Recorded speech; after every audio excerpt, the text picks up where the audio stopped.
हरे कृष्णा। आज हम चर्चा करने जा रहे हैं कि जीवन में प्रतिशोध कैसे लिया जाए। प्रतिशोध मतलब रिवेंज। ये प्रतिशोध की आग हमारे दिल में ऐसे जलती है, हमारे अंदर ऐसे जलती है कि जब तक उस सामने वाले की हम ऐसी की तैसी ना कर दे। तो ये बताइए हम रिवेंज कैसे लिया जाए, इसका कला हमें बताइए। तो रिवेंज लेना चाहिए या नहीं लेना चाहिए, आज इसके ऊपर हम चर्चा करेंगे। रिवेंज ऐसा होता है, प्रतिशोध ऐसा होता है कि अपने हाथों में उस अंगार को लेना और वेट करना कि कब वो पर्सन हमारे सामने आए, कब वो व्यक्ति हमारे सामने आए और ये अंगार भरी हुई कोयला को हम उसके ऊपर फेंक दे। सामने वाला व्यक्ति तो जल जाएगा, लेकिन वो धधकता हुआ जो कोयला आपने हाथ में लिया है, उस अंगार, वो बेचारा जलता ही रहेगा। तो इसीलिए जो रिवेंज की भावना है ये वैसी ही है। लेकिन हम लोग क्या करते हैं, हम कहते हैं कि शांति हमें तभी मिलेगी जब हम उसकी ऐसी की तैसी कर दे, तभी हमें शांति मिलेगी। लेकिन देखिए, सामने वाले को पनिशमेंट मिले या ना मिले, लेकिन आपको तो शांति चाहिए ना। इसीलिए पहली यहाँ पर शांति रखना बहुत ही ज़रूरी है। अगर यहाँ का स्पेस थोड़ा सा भी आप प्रतिशोध के लिए रखा है, किसी और के लिए रखा है, तो क्या आपको शांति मिलेगी, हाँ या नहीं। तो आपने अपने दिमाग में, अपने माइंड में, अपने हृदय में उस रेंट पे दे रखा है, उस व्यक्ति को रेंट पे दे रखा है कि मुझे अपने माइंड में उसको रखा है कि मुझे इससे प्रतिशोध लेना है, विदाउट एनी रेंट, फ्री में, पूरे रेंट में बट फ्री में।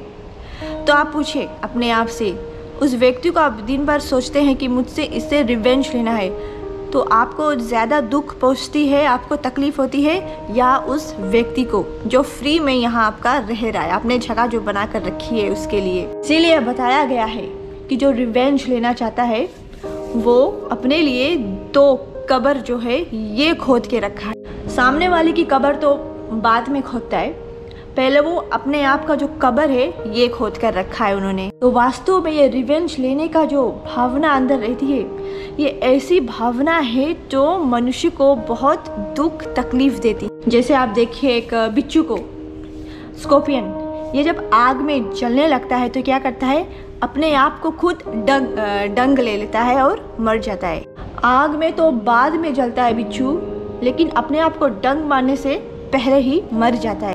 इसीलिए जो रिवेंज लेना चाहता है वो अपने आप को पहले पनिश करता है, बाद में तो जो जिस व्यक्ति था उसको पनिशमेंट मिलेगी या नहीं मिलेगी क्या पता, लेकिन जो व्यक्ति प्रतिशोध लेना चाहता है वो अपने आप को पहले पनिश करता है। सोचिए, प्रतिशोध लेने वाले, रिवेंज लेने वाले अपने आप का हाल कैसा बना रखा है। तो प्रतिशोध लेना चाहते हैं उसके साथ, राइट, उसके साथ प्रतिशोध लेना चाहते हैं, रिवेंज हम लेना चाहते हैं उससे, तो हम अपना जो कर्मा है ये और ख़राब कर रहे हैं अभी ना। कर्मा हमारा, हम उससे अभी रिवेंज ले रहे, बाद में वो फिर हमसे रिवेंज लेगा, फिर हम उससे रिवेंज लेंगे, फिर वो हमसे रिवेंज लेगा।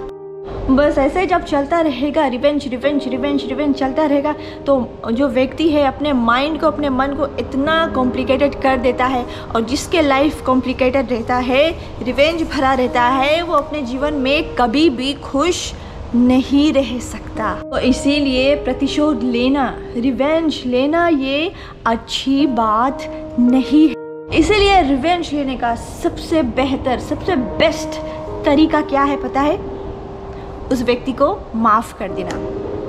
Please forgive him. तो ऐसे बहुत से एग्जाम्पल्स हैं। जैसे भगवद गीता में अर्जुन के अंदर प्रतिशोध की भावना नहीं थी कि उनको इतने साल जंगल में रहना पड़ा, क्योंकि दुर्योधन ने चीटिंग किया था, है ना। लेकिन हालांकि भगवान श्री कृष्ण ने कहा अर्जुन से कि तुम इन सबको मारो। क्यों?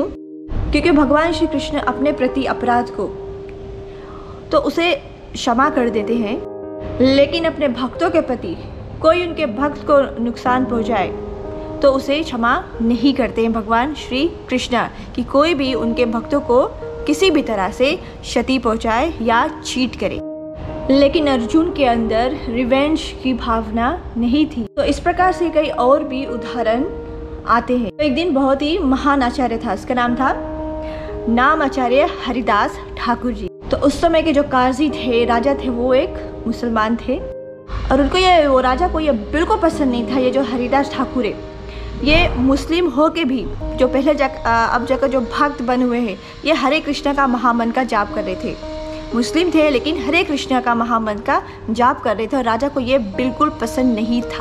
ये बहुत ही नाराज़ हो गए थे कि ये डिवोटी कैसे बन गया और इसका प्रचार प्रीचिंग ये बड़ा सभी जगह पर फैल रहा है। तो राजा को बहुत ही जलन हो गई थी, दिल में द्वेष। तो राजा ने अपने आदमियों को भेजा कि हरिदास ठाकुर को उन्होंने घसीट कर 22 मार्केट प्लेस में उसको पीटा पकड़ के। बड़ी ही बेरहमी से हरिदास ठाकुर को मारा गया था। बुरी तरह मार खा के भी हरिदास ठाकुर पूरे खून में लगे थे, लेकिन फिर भी उसके हृदय में क्षमा की भावना थी। तो मारने वाले व्यक्ति तो जो थे, उन्होंने देखा हरिदास ठाकुर को कि इनको हमने कितना मारा, ये मर क्यों नहीं रहा है। अगर ये व्यक्ति मरेगा नहीं तो हमारा राजा हमको मार देगा। तो हरिदास ठाकुर ने उनकी चिंता दूर करने के लिए अपने शरीर को छोड़ा, लेकिन फिर कुछ दिनों बाद वो बैक टू लाइफ आ गए थे। लेकिन फिर भी उन्होंने जितने भी लोग मार रहे थे और राजा को हरिदास ठाकुर ने क्षमा कर दिया। तो इसी प्रकार एक एग्जाम्पल और है नेल्सन मंडेला की। तो उनका था ना पॉलिटिकल जो बैकग्राउंड था नेल्सन मंडेला का।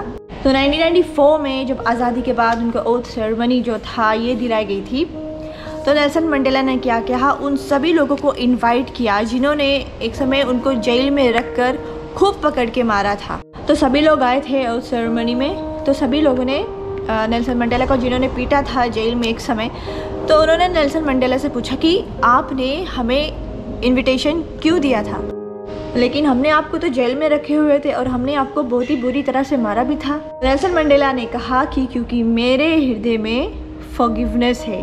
क्यों? क्योंकि मैं भगवान की शरण में लिए हुआ हूँ, इसीलिए। तो ऐसा व्यक्ति जो क्षमा कर देता है, वास्तव में पूरे मन तन से हृदय में वो हमेशा शांत रहता। कभी कभी क्षमा करना बहुत ही कठिन होता है। हम क्षमा क्यों नहीं कर पाते हैं? क्यों कठिन होता है कभी कभी? क्योंकि हम सामने वाले व्यक्ति को दोषी मानते हैं। इसीलिए देखिए, हमें ये हमेशा ये याद रखना है, ये सोचना है कि हमारे जीवन में सुख दुख जो भी है ये हमारे अपने कर्मों के अनुसार ये सब कुछ होता है। इसीलिए वो सामने वाला व्यक्ति एक सिर्फ इंस्ट्रूमेंट होता है उस दुख को हमारे जीवन में लाने के लिए, क्योंकि असल में वो दुख मेरे कर्मों में लिखा हुआ था पहले से। अगर ये व्यक्ति नहीं दुख हमारे जीवन में लाता तो ऑब्वियसली कोई और व्यक्ति हमारे जीवन में दुख लाता। सब कुछ कर्म अनुसार ही होता है, क्योंकि ये दुख तो हमारे जीवन में आने ही थे।